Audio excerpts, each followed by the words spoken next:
Magsasagawa po sila ng joint patrol, mga kababayan. Yung Allied Forces. Kaya ito mga ginagawa ninyong paglagay ng mga floating barrier, wala man yan. Pag dinaanan yan ng mga warships ng Amerika at Japan, tanggal yan lahat. Mag-iiyakan kayo dyan. Di ba? Magpupulasan kayo dyan. Kasi pag hindi kayo dyan umalis, magsisimula na ang World War III.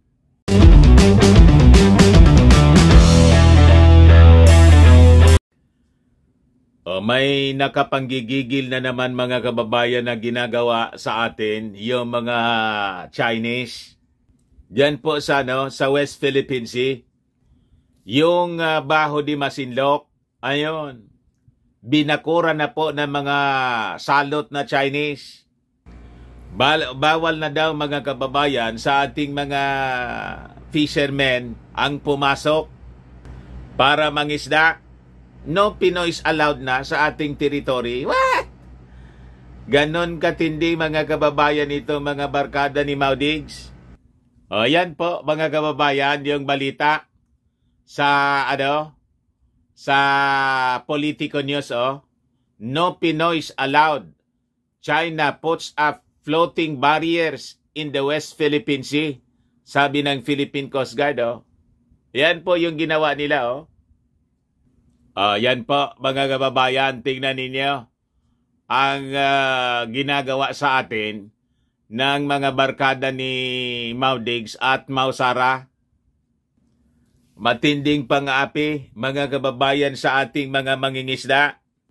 Sabi dito sa balita, the Philippine Coast Guard has accused China of installing a floating barrier in the West Philippine Sea in a supposed bid to keep Filipino fishermen away from the area. Ayan po, mga kababayan, sabi po yan, mga kababayan, ni PCG spokesperson J. Tariela. PCG spokesperson J. Tariela said in a post, mga kababayan, on X, yung dating Twitter, that the barrier is located in the southeast portion of Scarborough Shoal, which is part of the Philippine Exclusive Economic Zone. But before ko mga kababayan ibigay sa inyo yung full story, click subscribe muna dito sa ating YouTube channel and hit the notification bell para lagi po kayong updated sa mga kaganapan dito sa ating bansa. Huwag na rin po ninyo na-skip yung ating mga commercial ads para tuloy-tuloy ang pag-unlad ng bagong Pilipinas, the land of fear. Like and share na rin po ninyo ng ating video para marami po yung makapanood. So sabi rito, the 300-meter barrier was discovered by personnel of Philippine Coast Guard in the Bureau of Fisheries and Aquatic Resources noong September 22 pa, during the routine maritime patrol, payag mga kababayan ni Tariela. Kaya po, magkukulang ng supply ng isda, hindi na po yung bigas. Kasi yung bigas po, pinamimigay na ng libre.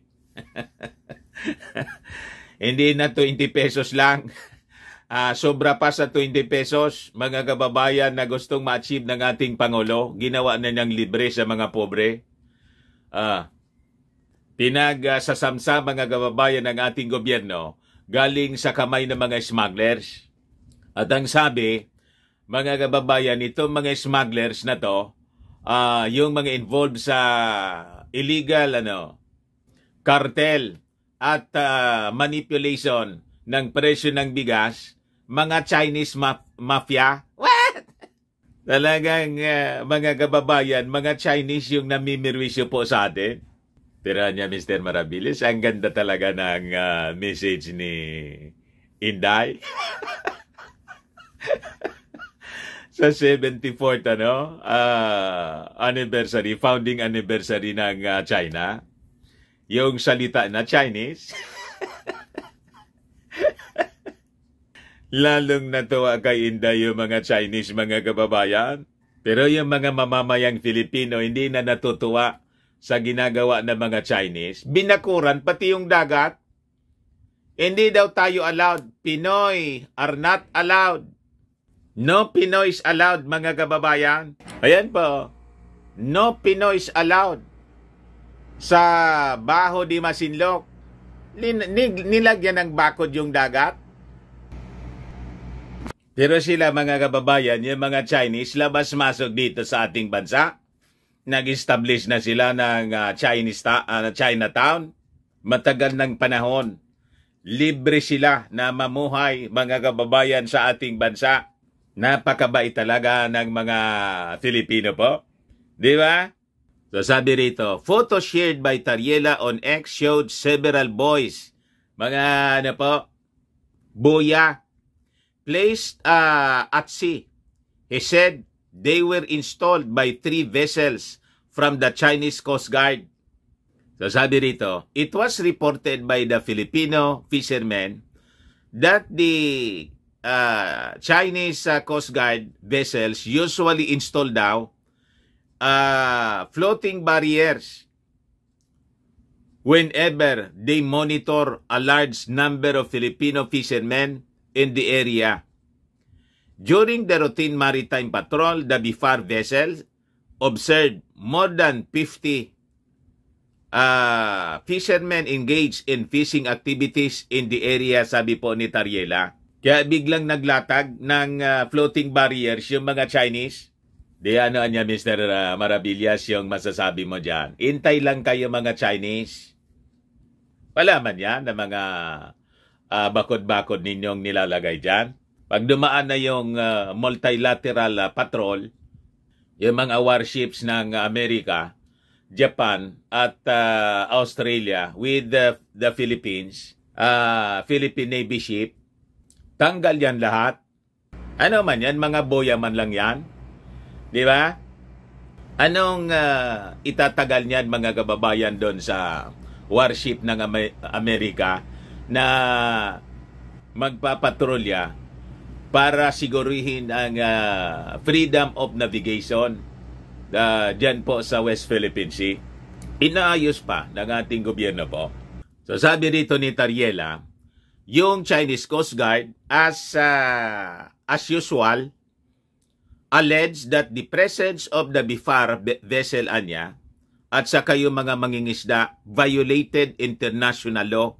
Sila yung nagbabiolate ng international law. Kasi may desisyon na po yung UNCLOS. Sila po yung hindi sumusunod. And the domestic laws daw ng China, yung ang aligasyon ng mga Chinese. The BIFAR vessel responded to each and every radio calls anya and emphasized that they were carrying out a routine patrol within the territorial sea ng Baho de Masinloc. Sabi po ni Tariela. So, ang gawain ng mga Chinese dito sa West Philippine Sea, binabawal tayo sa ating sariling teritoryo. Kung sila kaya ang ibawal natin dito sa ating bansa, na napakarami mga Chinese dito sa ating bansa, mga kababayan. Pero di po natin ginagawa kasi hindi man dapat natin tularan ang illegal na ginagawa ng mga Chinese. Huwag tayong gagaya sa kanila. We are upholding international law. Sila yung nagba-violate, mga kababayan, ng batas ng mundo. Kaya sabi rito ni Tariela, the PCG will continue anya upholding the Philippines' maritime rights and protecting the country's maritime domains in cooperation with other government agencies. Ito yung sinasabi ko, mga kababayan. Hintay-hintay lang kayo, mga abusadong Chinese dyan sa West Philippine Sea. Sabi rito sa headlines ng Philstar, Philippines, Japan, US reaffirm cooperation. Ayan po. Foreign Affairs Secretary Enrique Manalo held a trilateral meeting in New York noong Friday po with US Secretary of State Antony Blinken and Japanese Foreign Minister Kamikawa Yoko to ensure cooperation in establishing a rules-based order in the South and East China Seas, in the Indo-Pacific region. Ayan po si Secretary Manalo, mga kababayan, sa kanyang pagsasalita doon sa sa UN. Sa UN General Assembly po, mga kababayan. So sabi rito, in his remarks before the meeting held at the Palace Hotel, Blinken said the three countries believe strongly that our collaboration not only on a bilateral basis but on a trilateral basis can produce very positive benefits not only for our countries but also for other countries and partners in the region and beyond. Magsasagawa po sila ng joint patrol, mga kababayan, yung allied forces. Kaya ito mga ginagawa ninyong paglagay ng mga floating barrier, wala man yan. Pag dinaanan yan ng mga warships ng Amerika at Japan, tanggal yan lahat. Mag-iiyakan kayo dyan. Di ba? Magpupulasan kayo dyan. Kasi pag hindi kayo dyan umalis, magsisimula na ang World War III. Magbabawas tayo ng populasyon sa buong mundo. Mababawasan yung populasyon ninyo na 1.4 billion. Di ba? Pag-isipan ninyo mabuti. Siyempre, pati kami dito mababawasan. Yung mga Amerikano, mababawasan din. Pati mga Japanese, Australian. Kasi nga po, World War. So, mamili kayo. Yun po ang direksyon ng mundo. Talagang magbabawas po tayo. Kasi talagang patindi ng patindi, mga kababayan, ang kasamaan ng tao. Yun ang direksyon po. Tribulation, straight ahead. So sabi rito, mga kababayan, Blinken added that the US would continue to extend assistance to the Philippines in strengthened cooperation with their allies. Yan po, mga kababayan. This is to maintain peace and stability in the Indo-Pacific and also to foster, to strengthen economic resilience and to promote the common prosperity of our people. So sabi rito, the Friday meeting was a follow-up to previous meetings among officials of the three allied countries this year. The meeting of President Ferdinand Marcos Jr., U.S. Vice President Kamala Harris, and Japanese Prime Minister Kishida Fumio in September during the ASEAN Summit in Jakarta. Manalo, Blinken, and former Japanese Foreign Minister Hayashi Yoshimasa in July, also in Jakarta, and that of the National Security Advisor Eduardo Año, U.S. National Security Advisor Jake Sullivan, and Japanese National Security Advisor Akiba Takeyo in June in Tokyo. So, series of meetings na po yung ginagawa ng ating mga officials of the Philippines, Japan, pagkatapos Amerika. Hintay-hintay lang kayo, mga abusadong Chinese. So, sabi rito sa balita, on X, formerly Twitter, Japanese Ambassador to the Philippines, Kazuhiko Koshikawa, described the foreign ministers' meeting as fruitful. Our leaders stand as one to uphold multilateralism based on rule of law and stand firm against our common challenges. So, nagbigkis-bigkis ang mga bansa tulad ng Pilipinas, Japan at Amerika. In other countries are joining us sa ating pinaglalaban po dito sa West Philippine Sea. Unity of three countries serves as the foundation niya of free and open Indo-Pacific. Kaya kahit bakuran ninyo yan dyan, lagyan pa ninyo yan ng permanent structure, wala yan pagdating ng oras. Tanggal kayo dyan, sigurado. Kasi gumagalaw na yung Allied Forces. O ngayon, biniltaan mga kababayan ni Commodore J. Tariela yung ambassador ng China kasi binabaliktad na naman po tayo. Sinabihan tayo na mahilig sa drama. Nagdadrama lang daw tayo, mga kababayan dito. Nag-create daw tayo ng political drama out of fiction. From fiction, mga kababayan. Ito ay may relasyon po doon sa plundering na ginawa or ginagawa ng mga Chinese sa marine resources po.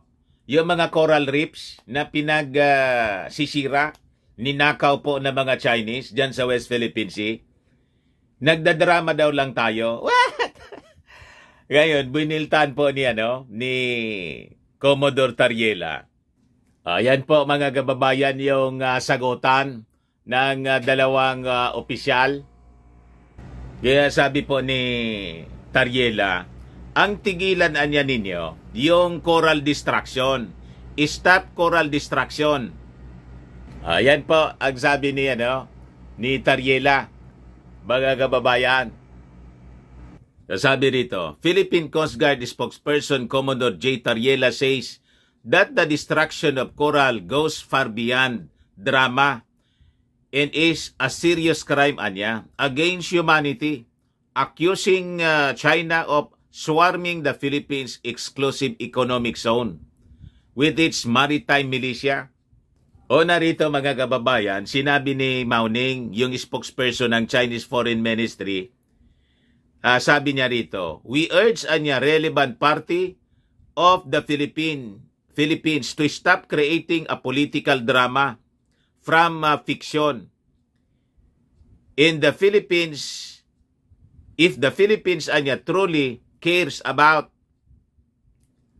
the ecological environment of the South China Sea, it should tow away. Dapat tanggalin,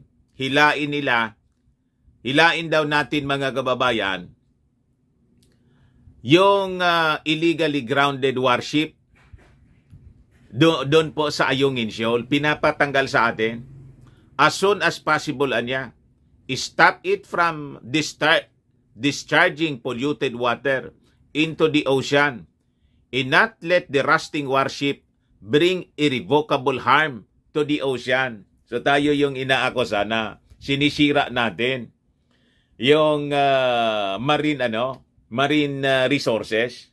Tayo yung nagpopolyot sa West Philippine Sea dahil isinadsad natin yung BRP Sierra Madre na kinakalawang na.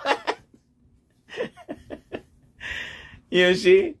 Reaction nito mga kababayan ni Mao Ning doon sa na-discovery natin kasi ng Philippine Coast Guard divers na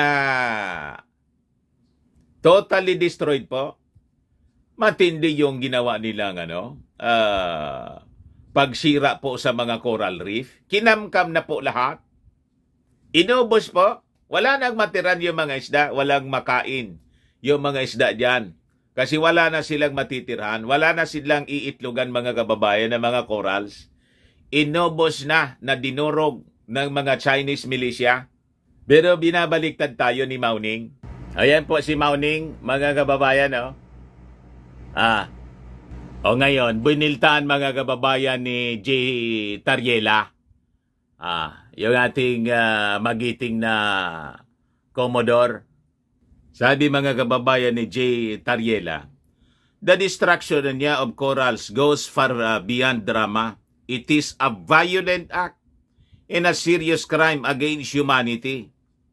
Stop making allegation that BRP Sierra Madre is polluting the water, but blame it to your numerous Chinese maritime militia swarming the Philippines exclusive economic zone.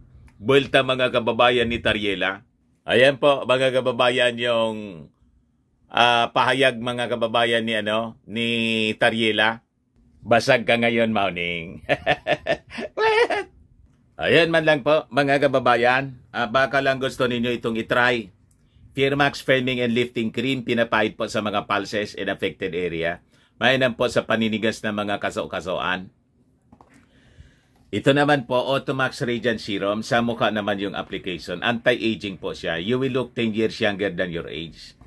Sa mga cancer patients naman po, baka lang gusto ninyo itong itry. Neng siya red mixed fruit drink. Hindi man po siya gamot, food supplement siya. Kaya lang, gawa siya mga kababayan sa goji berry. Yung goji berry may anti-cancer properties. Ayos. O yung mga inquiries ninyo, dumiritso na lang kayo sa aming messenger sa Facebook para masagot namin agad. Ako po si Dante Maravillas. Bye-bye po. God bless.